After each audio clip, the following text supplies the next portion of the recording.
Jonathan TV Vlogs na babalik at kumusta po kayo at nasa mabuting kalagayan kayo sa araw na ito po mga kuya.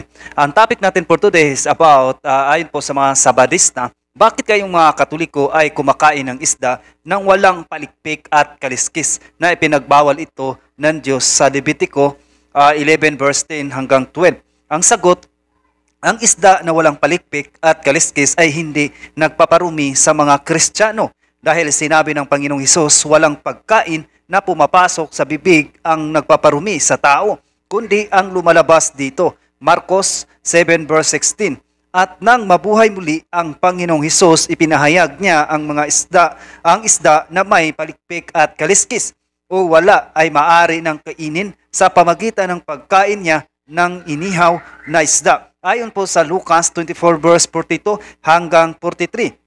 Sinabi natin iyan dahil sinabi ng Panginoong Hesus na walang pagkain na pumapasok sa ating bibig na nagpaparumi sa atin, no? So sa aing dugo naman, ang tanong, bakit ang tunay na iglesia ni Kristo ay kumakain ng dinuguan o dugo na ipinagbawal man ito ng Diyos sa lumang tipan? Levitico 17 verse 10 hanggang 11. No, ang sagot, sa bagong tipan, ang dugo ay ipinahayag ng Diyos na maaari ng kainin ng mga tao na maging Kristiyano. Sinabi ng Panginoong Hesus, muling pinalapit ni Hesus ang mga tao at sinasabi sa kanila, makinig kayong lahat at unawain ang aking sasabihin.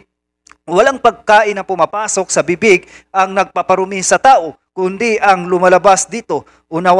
Iniwan ni Hesus ang mga tao at nang makapasok na siya sa bahay, siya ay tinanong ng kanyang mga alagad tungkol sa talinghaga. Hanggang ngayon ba ay hindi pa rin ninyo ako maunawaan? Tanong ni Hesus, hindi ba ninyo alam na hindi ang anumang mula sa labas ng tao ang makapagparumi sa kanya? Sapagkat hindi naman iyon pumapasok sa kanyang puso, kundi sa tiyan at pagkatapos ay idudumi. Sa ganitong paraan ay pinahayag ni Hesus na ang lahat ng pagkain ay maaari ng kainin. No, sa Marcos 7 verse 14 hanggang 19. Sa Ebanghelyo ni San Juan, lalong nilinaw ng Panginoong Hesus na ang dugo ay maaari ng kainin sa pamagitan ng pagsabi niya na inumin ang kanyang dugo. Sinasabi ni Hesus, pakatandaan ninyo, maliban na kainin ninyo ang laman ng anak ng tao at inumin ang kanyang dugo, hindi kayo makakaroon ng buhay.